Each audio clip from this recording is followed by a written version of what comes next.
All right, guys, today's topic is the nutrient cycles, and we're going to focus mostly on the carbon cycle because that's the one that we talk about with climate change. Make sure that you watch all of the embedded videos within this lecture to help cement your knowledge and prepare you for the exam. First thing you need to know is how to draw this Gershmill diagram. Now, if you were in APES last year, we did these systems diagrams. This is kind of like that, but a little bit different, as in that you've got three main storages of material. Biomass is a storage of anything that is living. So plants, animals, mostly. We can get that through, drying the animal after we've killed it. Litter is organic material that's in the soil and it's on the soil. It's basically anything that has died but yet has not yet decomposed. And then the soil is that top layer of the earth that has everything that's decomposed in it. And so you're going to have these three circles. The circles are sized in reference to how big they are. So if you've got a lot of biomass, that circle would be bigger than, say, the litter, if you have a lot of cycling of the nutrients. And the arrows are the transferring between those. You guys need to be able to draw this carbon cycle and understand it. You need to know where the stores are and what the transfers are. The store is anywhere where that carbon is going to remain for any length of time. And a transfer is these arrows as it goes from one store to another. Ocean acidification is a big deal. Ocean acidification occurs when we've got excess carbon dioxide in the atmosphere, and then it dissolves that carbon dioxide into the ocean. When that carbon dioxide goes into the ocean, it disassociates, and it actually makes your ocean more acidic. So too much carbon in the ocean changes its pH. Once you make your ocean acidic, then you don't have calcium carbonate building up, and all of those organisms that have shells now can't build their shells.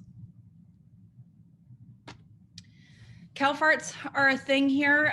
Methane is a horrible greenhouse gas. It's actually worse than carbon dioxide. We don't focus on it as much because it's harder to control. We focus on carbon dioxide because humans can control how much carbon dioxide we put out in the atmosphere. But methane is actually a worse greenhouse gas. Methane is produced by anaerobic bacteria, and that anaerobic bacteria can be in the soil. We often see it in like lagoons. That's why you walk up and it smells kind of sulfury. It can be in your gut, or it can be in a cow's gut. And it does contribute to global warming or climate change. We can also use it as a fuel. So when you look at your landfills, they've got pipes that are running through them. Those pipes are collecting the methane gas that's created by the bacteria that are decomposing your garbage. And that methane is then harvested, and all of our trash trucks run off of that methane. Large herds of cattle for meat and dairy will also increase the amount of atmospheric methane. That's another reason why we want to move away from a dairy-free or a meat-heavy diet and go more plant-based. Smaller organisms like turkeys and chickens obviously produce smaller amounts of methane, so they're better for the environment. Peat is a source of fuel, and it's created when we have the decomposition of plant material under pressure, and you guys can actually harvest it. And so if you look here, they're digging up the peat, and then in places like Ireland, they'll actually put the peat in a wood stove and burn the peat for energy.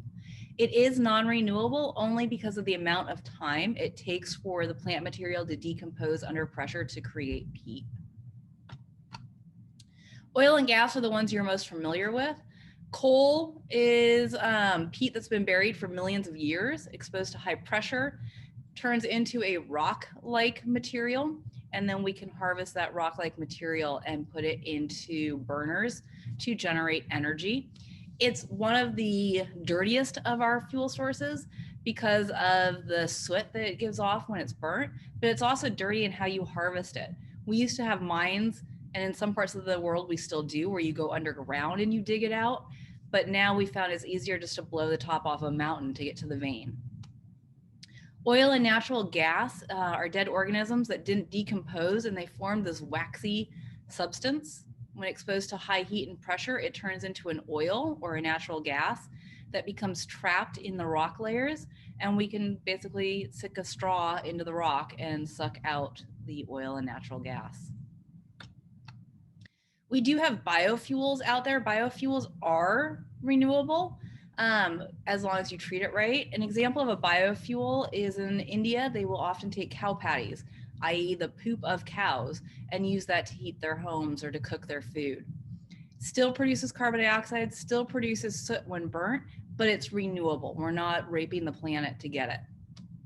Ethanol is plant material that's fermented, and that fermented stuff makes an alcohol, and we can burn that alcohol in our engines.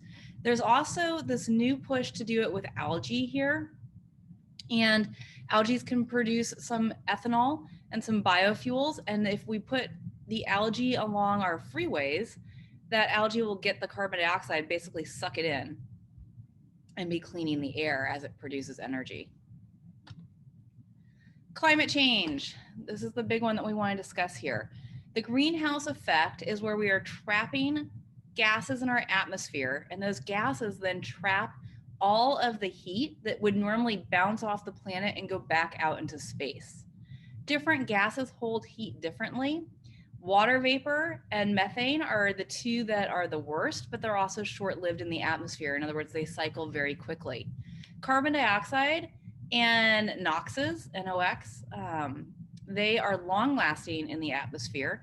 They don't necessarily warm it a lot, but because there's so much of it and it continues to build up, and as humans, we can control our carbon dioxide and our NOx output, it's the ones that we focus on. Here are your main greenhouse gases. Hydrofluorocarbons, we've banned them in most things. They're only really left in the refrigerant of your air conditioner and your refrigerators. But for the most part, we've taken them out. They used to be in like aerosol hairspray. Make sure that you're able to draw this diagram. Believe it or not, I have seen this on a test where they ask you to draw it. Excuse me. Evidence shows that the amount of carbon dioxide has been increasing since 1960, that we knew this was a problem. Scientists presented in the 1960s, but no one took it seriously. We are now at this point of no return. We think we've reached a tipping point where we can get back to the tipping point. We can stay steady where we are, but we're probably not going to get back to 1960 levels. So we really have to be aware that we've reached a point where it's going to continue to get worse unless we make changes, but we're not going to be able to make it completely better. We can just stay static with it. The idea of the precautionary principle is don't enact an environmental change unless you are sure that environmental change is going to do good. Don't do it on just a hunch. Make sure that you're going to actually do no harm to people and that what you're doing will honestly make a difference. For example, when we talk precautionary principle, let's talk mileage caps. In the state of California, by I want to say 2025 or 2030, all the cars on the road have to get at least 35 miles to the gallon. So any new car sold. What that does is, yes, it decreases the greenhouse gases for driving, but it also kind of punishes the poor, the people that can't afford the new cars, the people that now that these cars have to have better technology, have to essentially be hybrid, those cars are more expensive. And you're asking someone who makes minimum wage to have to, if they have to replace their car, buy this more expensive vehicle. So it's going to do some harm to people. It's going to make their lives harder. It's going to take away a source of recreation for those that do have money, right? Because now you can't have your Jeeps and your 4x4s and your big trucks.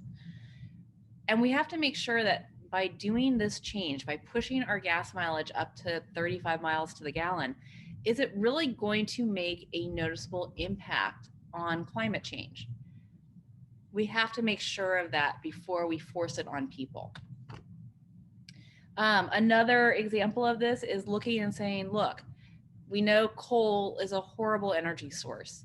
And so we look at countries like China and India that use a lot of coal because it's cheap, it's accessible. And we say, no, no, no, no, you have to go to solar. If we do that, it slows their progress. It slows bringing them out of being a developing country because that technology is expensive. And so we're saying, no, you can't have electricity until you can afford to have it in a way that's expensive. Do we have the right to do that? Make sure you watch this TED Talk. It's really good, informative. I'm going to kind of breeze through these, but I really want you just to watch the crash courses on them. Nitrogen cycle, make sure you are able to draw this. Couple of things, nitrosomas are bacteria that convert ammonia to nitrate. A nitrobacteria converts nitrite into nitrate. And these things need oxygen, neutral pHs, and warm temperatures. Denitrification occurs with Plasmodium denitrificanus, converts nitrates to nitrogen gas in anaerobic conditions, and they're not ideal. They remove nitrogen from the soil. Well, wait a minute. We need nitrogen in our soil because that's what plants need to grow. When we have excess nitrate that goes into our waterways because of sewage or because of excess fertilizer, like you're out there spraying your plants because you want your lawn to be really pretty, and then it rains and all of that goes into the waterways, all of the algae in the waterways go, sweet, I've been waiting for nitrogen, I need it, and they reproduce like crazy and they overpopulate. And then because they've overpopulated, they die off. And when they die off, the bacteria then come in and start feasting on all that dead algae. And as that bacteria is feasting, it utilizes all of the oxygen in the water. And now anything that needed oxygen, i.e. fish, go belly up. This is called eutrophication. Make sure you know the process of eutrophication.